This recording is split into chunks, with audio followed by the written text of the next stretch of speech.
우리의 삶은 시험의 연속입니다. 시험을 원하는 사람은 없습니다. 그런데 이 시험은 불청객과 같습니다. 원하지 않는데 불쑥불쑥 찾아오는 불청객과 같습니다.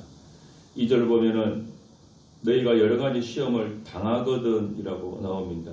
여기서 말하는 시험은 어떤 마귀의 유혹이 아니라 시련에 속한 시험이 됩니다. 즉 어려운 고난입니다. 그래서 너희가 여러 가지 시련을 당하거든 이라고 나오는데 이 뜻 바로 이렇게 해석을 할 수가 있겠습니다. 사실 초대교회에 그때는 흩어져 있는 유대인 그리스도인들 그 사람들이 이 예수님을 믿는다는 것은 그 자체가 핍박입니다. 굉장한 고난이 따라옵니다. 지금도 몇몇 국가에서는 특히 중동지방 이슬람교 믿는 그런 국가에서 예수님을 공개적으로 믿고 종교를 기독교로 가지게 되면은 직장을 구할 때 굉장한 애로사항이 실제로 있습니다. 직장 구하기도 어렵고 사회생활도 어렵고 심지어는 순교도 하는 그런 일들이 지금 이 시대에도 벌어지고 있습니다. 물론 우리나라는 자유롭게 예수를 믿을 수는 있지만은 그러나 요즘 시대에 내가 예수님 믿습니다 이렇게 드러내는 거 생각처럼 쉽지는 않습니다. 나이 든 사람들은 오래 믿었기 때문에 그런 어려움은 없습니다만은 대학생들, 젊은이들은 공개적으로 내가 예수 믿습니다 이렇게 말을 잘 못한다. 실제로 그런 설문조사를 한 얘기를 들어보면은 기독교 대학 있지 않습니까? 우리 숭실대라든지 연세대 그런 기독교 대학인데 채플이 있지 않습니까? 그런 학교에서 예수 믿는 사람 손들라 그러면은 거의 들지 않는다 그래요. 예수 안 믿어서 안 되는 게 아니라 드러내기가 부끄러워서 손을 안 든다고 자신이 없어서. 근데 실제로 조사를 해보면은 교회 다니는 사람들이 꽤 됩니다. 그런데 공개적으로 나 예수 믿습니다 이렇게 말하는 게 쉽지가 않다는 거. 그만큼 우리나라도 많이 이렇게 변해가고 있습니다. 저도 이 코로나를 지나면서 밖에 나가서 누가 목사님이라 부르면은 어떤 때는 깜짝 놀랄 때가 있어요. 하도 요즘 교회가 목사님들이 코로나 때 사회의 그 비난을 받다 보니까 제 스스로도 이렇게 약간 위축되는 그런 경향이 실제로 좀 있었습니다. 지금도 우리가 예수님 믿는다고 하는 것은 사실은 시련을 전제하는 것입니다. 그리고 무엇보다도 우리 인생 자체가 광야 길입니다. 사람 사는 게 편안하지가 않습니다. 물론 어떤 사람은 나는 세상 사는 게 참 편하고 좋다 그렇게 말할 분들이 있을 수는 있겠지만 거의 대부분 사람들은 사는 게 참 고단합니다. 저도 최근에 수영장에 가서 수영 같이 하는 분, 저보다 나이가 한 5-6살 더 많으신 분 같은데 잠깐 얘기할 시간이 있었습니다. 수영장에서. 그 얘기를 쭉 나눠보니까 생활 형편도 괜찮고 자기 건물도 있고 빌딩도 있고 여의도 있고 애들도 다 컸고 근데 얘기를 쭉 나눠보면 그분이 그런 얘기예요. 제 목사님 가니까 목사님 참 사는 게 참 고단합니다. 그 얘기를 해요. 제가 가만히 보면 저보다는 형편이 한 100배, 1000배로 나은 것 같은데 여러 가지로. 근데 그분이 그 얘기예요. 목사님 참 사는 게 인생이 참 고단합니다. 60 넘으신 분 같은데 그 얘기를 합니다. 우리 사람 인생 자체가 광야 길이에요. 광야가 어떻습니까? 큰 시련 두성이잖아요. 위기가 늘 다가오고 사람 살기 참 까다로운 그런 곳입니다. 하루하루 버텨내기 힘든 곳이 광야예요. 자, 우리 교회도 기회가 되면 우리 몇몇 많지 않은 교인이지만은 성교순례 짧게라도 한번 같이 다녀오면 어떻겠나. 제가 그런 생각이 들어요. 그래서 한 2-3년 안에 이렇게 조금씩 돈 약간씩 모아서 가서 광야가 실제로 어떤 것인가 한번 보고 예수님이 참 말씀을 전했던 그런 지역을 한번 같이 보고 그리고 성경 보면은 훨씬 생생하고 느낌이 다릅니다. 정말 성경에 이 이 내용들이 진짜 허황된 말이 아니라 정말로 실제로 이랬구나. 꼭 우리가 기도 같이 하면서 그렇게 좀 목표를 세워서 하면 좋겠다 마음이 듭니다. 그렇게 마음 먹고 우리 기도하면 좀 될 거라고 생각해요. 그러면 또 우리가 후원도 받고 해서 충분히 가능할 거라고 생각합니다. 그러니까 우리 인생이 광야와 같습니다. 야고보 1장 2절처럼 여러 가지 시험이라고 했습니다. 여러 가지 시험. 이게 각양각색의 시험입니다. 마치 색깔이 다양한 것처럼 우리가 당하는 시련의 형태도 다 다릅니다. 자식 고난, 물질 고난, 건강 고난, 또 사람 직장에서 인간관계 고난, 다 시험과 시련이 다양합니다. 우리 성경에는 이 시험을 없애주겠다고 약속한 적 한 번도 없습니다. 이단들은 그렇게 얘기하는데 한 번도 없습니다. 문제는 이 시험, 시련이 어떤 사람에게는 어떤 축복이 되고 기회가 되지만은 또 어떤 사람에게는 같은 시험이지만은 불행이 될 수도 있다는 점이에요. 이런 차이가 왜 생기느냐? 시험을 대하는 태도 때문에 그렇습니다. 그래서 본문에서도 시험을 당할 때 가져야 할 태도에 대해서 말해줍니다. 뭐라고 합니까? 온전히 기쁘게 여기라. 그렇게 하는 거죠. 시험을 당할 때 온전히 기쁘게 여기라. 이 말씀 참 이해하기 힘듭니다. 이 온전이라고 하는 말이 뭐냐? 세 번역 성경은 이렇게 번역했습니다. 더할 나위 없는 기쁨으로 생각하라. 이렇게 번역해놨어요. 더할 나위 없는 기쁨. 굉장히 큰 기쁨이죠. 세상에 내가 지금까지 있었던 그런 것보다 더 큰 기쁨. 그런 기쁨으로 시련이 오면 딱 그렇게 생각하라고 그렇게 번역했어요. 이게 바로 온전히 기쁘게 여기라고 하는 그 말씀 해석입니다. 사실 참 받아들이기 힘들죠. 누가 내 이 뺨을 세게 확 때리는데 아주 기쁘게 여기라 이렇게 말하는 것하고 똑같아요. 미치지 않고서야 그게 가능하겠습니까? 왜 성경에서는 온전히 기쁘게 여기라고 했을까? 그리고 우리 어떻게 하면 이 시련을 참 기쁘게 여길 수 있을까 하는 것입니다. 오늘 3, 4절이 나오죠. 너희 믿음의 시련이 인내를 만들어내는 줄 너희가 알미라. 인내를 온전히 이루라. 이는 너희를 온전하고 구비하여 조금도 부족함이 없게 하려 함이라. 이 말씀은 시험을 통과한 다음에 주어질 결과에 대해서 말해주는 구절입니다. 세 번째 성경에 이렇게 되어 있습니다. 완전하고 성숙한 사람이 되십시오. 그래 놨어요. 그러니까 온전하고 구비하여 부족함이 없는 상태는 뭐냐? 시련을 통과해서 성숙해진다. 바로 그 얘기는 성숙해진다. 우리 영적으로, 신앙적으로, 사람이 또 인격적으로 성숙해진다는 겁니다. 사실 영적으로 성숙하게 되면 우리가 신앙이 쭉 자라게 되면은 우리의 삶의 많은 문제들이 해결이 됩니다. 여러분이 어떤 시련과 시험을 만났을 때 사람이 안 만날 수는 없으니까 그거를 다 겪죠. 그걸 겪었을 때 내가 왜 그때 넘어지고 좌절하고 낙심하고 때론 그 시련이 내게 왜 왔는지 이걸 다 한번 여러분 유출을 해보면은 우리가 영적으로 신앙적으로 인격적으로 미숙해서 생긴 문제들이 사실은 많습니다. 또 미숙해서 해결하지 못한 일도 많아요.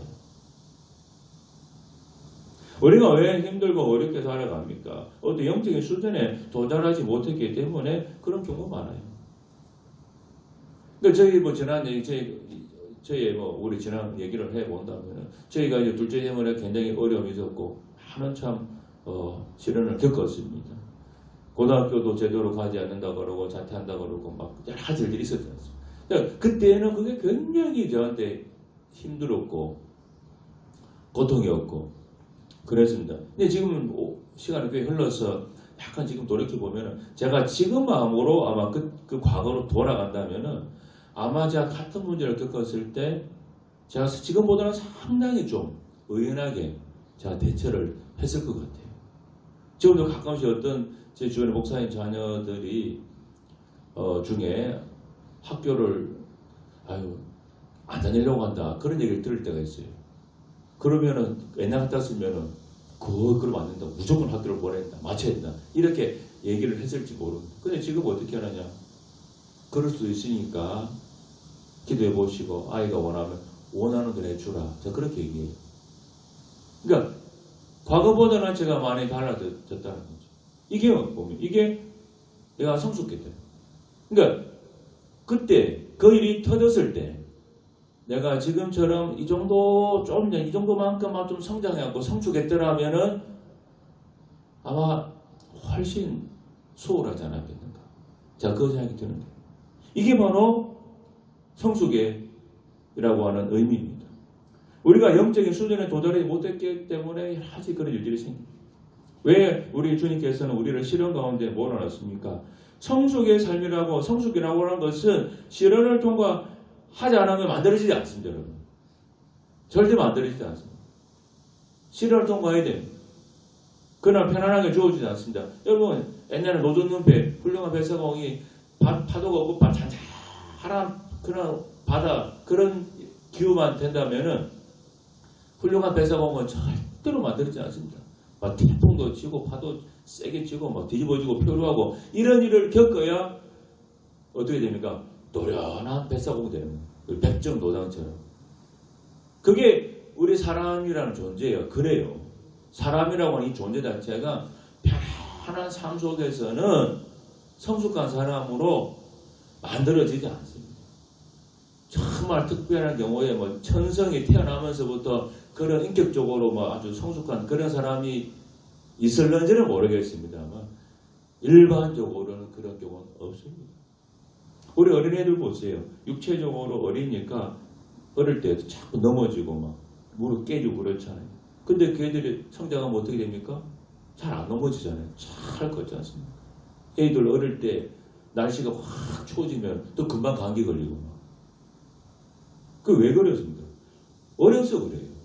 근데 어른 되고 좀 중학생 되고 고등학생 되면은 날씨 엔간히 추워도 감기 잘 안 걸리잖아요. 성장하니까. 성숙해지니까. 영적인 것도 마찬가지.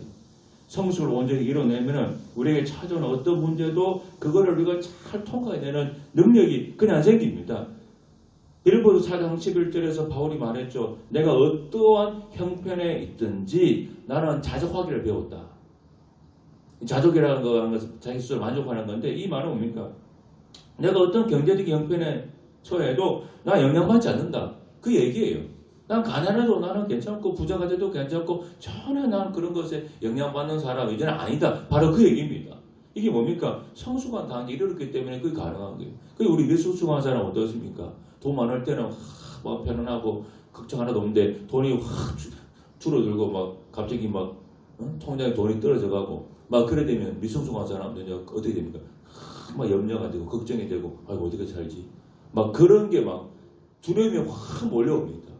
근데 사도 바울 같은 사람은 전혀 그런 게 없죠. 성숙해졌기 때문에. 시련이 없으면 좋겠는데 시련이 없으면 우리가 성숙의 과정을 나아갈 수가 없어요. 우리가 예수 믿고 산다는 건 굉장한 축복입니다. 그러나 우리 하나님께서는 우리 신앙이라고 하는 것은 성숙하고 성장하기 원하시기 때문에 우리가 온전하고 구비해서 부정함 없는 그런 사람들이 원하시기 때문에 그렇게 인도해 가세요. 어떤 시련의 과정을 허락하시면서 마치 땅에 다닐 때는 신호등도 많고 장애물도 많고 걸리는 게 얼마나 많습니까? 그런데 하늘로 다니는 비행기 보세요. 하늘에 뭐 건널목이 있습니까? 신호등이 있습니까? 네? 뭐 걸적거리는 게 있어요. 하늘은 뻥 뚫려가지고 그냥 쭉 갑니다. 편하게. 차원이 다르죠. 이게 우리 영적으로 성숙한다는 게 그런 겁니다. 미성숙할 때는 땅에서 다니는 겁니다. 계속 부딪히고 넘어지고 깨지고 사고 나고. 근데 영적으로 성숙하게 되면 하늘을 나는 그런 단계로 올라서는 거예요. 그러니까 사도 바울 같은 사람은 내가 어떤 편에 있더라도 나는 아무 지장이 없습니다. 그런 사람이 되는 거예요. 우리도 그런 사람들이 얼마나 좋습니까? 우리가 살면서 뭐 경제고나 물질고나 뭐 가족고나 자식고나 막 이 건강하고나 얼마나 많아요. 근데 그런 일들이 안 올 수가 없는데 올 때마다 막 내가 흔들리고 낙심이 되고 좌절이 되고 막 불평이 나오고 아 이거 못 살겠다 막 다 때려치우자 그런 마음이 올라오고 그렇게 안 되려면 어떻게 되겠어요? 우리 영적으로 성숙해지면 그런 것이 온다 할지라도 내가 영향을 받지 않는 거예요. 그러니까 편안한 겁니다. 편안한 거예요. 아무 그냥 문제가 없는 거예요. 그러니까 세상 사는 것이 걱정이 없죠. 이게 영적으로 성숙하면 그런 거예요. 사도 바울이 그랬다는 거예요. 우리가 신앙의 성숙의 길로 가는 길에는 그래서 시험이 필요합니다, 여러분. 문제는 그것을 현실적으로 우리가 받아들이는 게 쉽지 않다는 거예요. 그래서 야고보가 우리에게 이런 요구를 하죠. 내 형제들아, 너희가 여러 가지 시험을 당한 것은 온전히 기쁘게 여기라. 여기라. 자, 이 여기라고 하는 단어가 굉장히 중요한데, 여기라고 하는 이 단어, 신약은 헬러어로 쓰였습니다. 지금 우리 그리스 사람들이 쓰는 그리스어입니다. 그리스어가 헬러어입니다. 고대 헬러어요.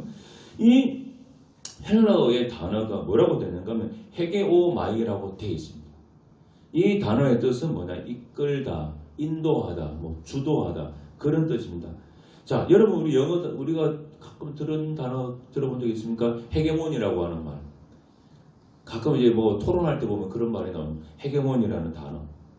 이런 말을 쓰는데 영어에서 이 헤게오마에서 나온 단어인데 헤게몬이라는 게 뭐냐? 행렬이 쭉 앞에서 이어갈 때 맨 앞에서 이끌고 가는 사람, 인도하는 사람, 주도하는 사람을 헤게모니를 가졌다 그렇게 말해요. 그러니까 헤게모니는 우리 구구사전 보면 주도권이라고 해요. 주도권, 내가 주도하는 이 권력, 내가 이끄는 권력. 그러니까 오늘의 기쁘게 여기라고 하는 이 말씀 뭡니까? 이 기쁨이 나를 주도해 가라고 하는 바로 그 말입니다. 그러니까 나는 뒤에 있고 기쁨이 내 앞에 있어가지고 줄을 딱 매가지고 기쁨이 쉽게 하면 내 손잡고 끌고 가는 거예요. 이게 헤게모니입니다. 헤게모니. 기쁨이 이제 나를 주도해 가라고 하는 거예요. 주도권 딱 쥐고. 그러니까 기쁨이 내 생각도 주장하고 내 마음도 주장하라고 하는 바로 그게 여기라고 하는 뜻입니다. 굉장히 중요해요. 그러니까 행위 이전에 생각이 중요하다는 것입니다. 그러니까 우리가 시련을 당할 때 온전히 기뻐하는 이 생각이 우리를 주도하고 이끌어 가도록 해야 한다는 것입니다. 생각이 중요한데 이 생각에 영향을 미치는 것이 뭐냐? 이게 믿음이에요. 믿음은 우리의 생각에 영향을 미칩니다. 오늘의 내 삶도 어제까지 내 삶도 다 이 생각, 이 가치관의 결과입니다. 이게 바로 헤게모니입니다. 내 생각이 내 삶의 주도권, 헤게모니를 쥐고 있다는 거예요.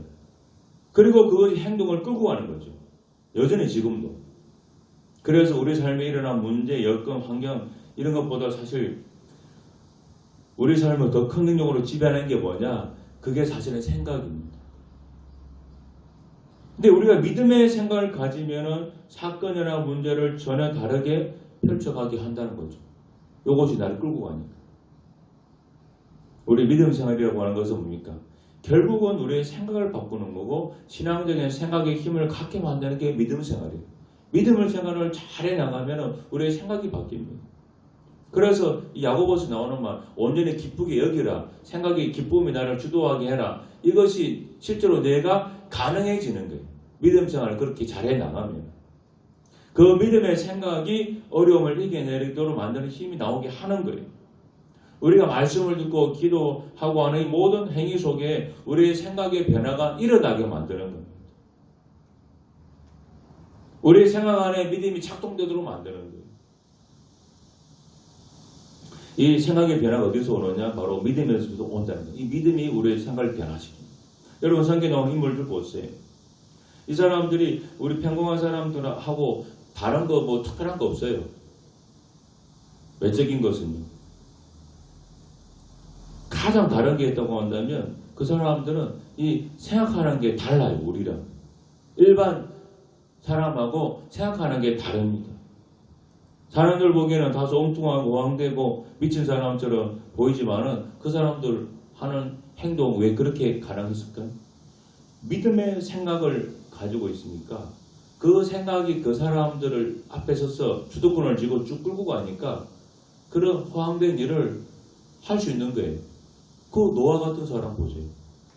120년 동안 배 만들었지 않습니까? 그때는 홍수 난 적도 없고 그리고 배를 어디서 만들었다고 그랬어요? 산에서 만들어요. 산에서. 배를 만들었다고 치면 저 물가 근처에서 만들어야 그게 이치에 맞는 거 아닙니까? 그래 배를 띄워서 나갈 거 아니에요. 근데 산에서 만들어요. 그것도 엄청나게 큰 배를. 그것도 120년 동안. 여러분 그게 가능하겠습니까? 그게 앵간한 사람으로서. 근데 노아라고 하는 사람은 그 생각 속에 그 믿음의 생각이 딱 있으니까 그것이 자기를 끌고 가는 거예요. 주도권을 딱 쥐고. 그러니까 그 행동이 가능해요. 그게 믿음에서 나오는 힘입니다. 믿음으로 우리의 생각이 변하게 되면 우리는 살면서 시련을 만납니다. 이런 것들을 긍정적으로 생각을 할 수 있게 되는 겁니다. 그러니까 야고보서 말씀 기쁘게 여기라, 온전히 기쁘게 여기라.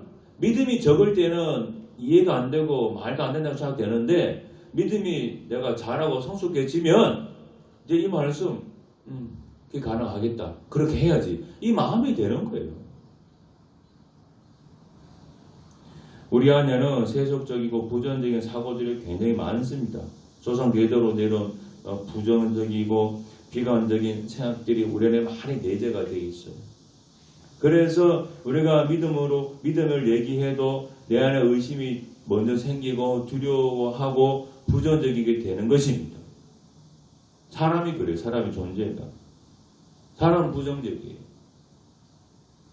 그래서 우리 하나님께서는 시련을 통과하면서 내 안에 있는 이 부정적인 생각, 부정적인 사고, 믿음에 반대되는 그런 생각들을 자꾸 뽑아내는 거예요. 속에서. 녹여내고 뽑아내고 사라지게 해서 결국 내 안에 믿음의 생각이 주도권을 지도록 만들어가는 거예요. 이게 뭡니까? 이게 성숙입니다. 우리가 그냥 10년 전, 20년 전 우리 신앙생활 했던 때하고 지금 비교해보면 알잖아요. 그때보다 우리 신앙생활, 믿음생활 쭉 키워면서 점점 나아지니까 그래도 그때보다는 믿음이 자랐잖아요. 그럼 자라면 뭐가 달라졌어요? 생각이 조금 달라졌을 거예요. 옛날에는 한 100이면 100가지 다 부정적이었다고 한다면 지금은 성경 말씀 말하는 거 한 100개 중에 한 5, 60가지 정도는 고기를 끄떡끄떡 할 수 있는 거 아닙니까? 이게 내가 성숙해졌다는 거예요. 그러면 성숙해진 만큼 내게 다가오는 시련도 내가 많이 소화할 수 있는, 이게 내가 주는 힘도 생겼다는 거예요. 그래서 그거를 하나님께서 원하시기 때문에 여러 가지 시험을 당하기도 하시고 그 일을 당했을 때 온전히 기쁘게 여기라 말씀도 해 주는 것입니다. 여러분, 우리 인생 정말로 참 많은 장애물 있습니다. 고난이 있습니다. 자, 이 모든 것들 다 뛰어넘어야 됩니다. 내가 교회를 다니든 안 다니든 그런 인생의 장애물은 다 있습니다. 자, 그럼 우리는 예수 믿는 사람이니까 이 장점, 뭔가 예수 믿는다고 하는 이 장점을 우리가 뭔가 있어야 될 거 아니에요. 신앙의 성숙을, 이 시련이라고 하는 이 사건을 만났을 때 내 신앙을 성숙해 나가는 기회로 만들어져요. 그래서 시련도 통과하면서 내 믿음이 자라게 하고 이 일석이조 이거를 내가 이뤄내면은 다음에 어떤 시련 또 와도 내가 더 잘 이길 수 있고, 그리고 성경의 약속은 너희가 시련을 통과하면 하나님 또 반드시 복 준다. 그 약속이 있습니다. 그리고 하나님께서는 우리에게 주시고자 하는 복이 많습니다. 근데 그거 내가 성숙하지 못하면 받지 못하는 것도 많아요. 시련을 통과해 나가서 성숙해지면 성숙해질수록 우리가 예수 믿고 복 받는 사람 되는 거예요. 우리 옛날에 몇십 년 전에 항상 전도할 때 했던 말 중에 하나가 예수 믿고 복 받읍시다. 그 얘기 이뻐처럼 했습니다. 그거 기복신앙이라고 말할지 모르지만 그렇지 않습니다. 예수 믿으면 복 받습니다. 영적으로 복 받고 육적으로도 복 받습니다. 그거는 정말 자신 있게 말할 수 있습니다. 근데 우리가 성숙해지면 그거는 따라오게 되어 있습니다. 그래서 우리 시험이 기회가 될 수가 있는 거예요. 그런 사람 될 수 있기를 바랍니다. 기도하겠습니다. 하나님 아버지 감사합니다. 우리 인생의 시련 기쁘게 여기면은 모든 것은 복으로 변합니다. 하나님, 우리 믿음을 성장, 성숙하게 하시고 어떤 시련이 있다 할지라도 오만 불평하기 전에 기도하면서 감사하고 이겨내는 우리 예그림교회 믿음의 성도들 되게 하여 주시옵소서. 예수님 이름으로 간절히 기도하옵나이다. 아멘.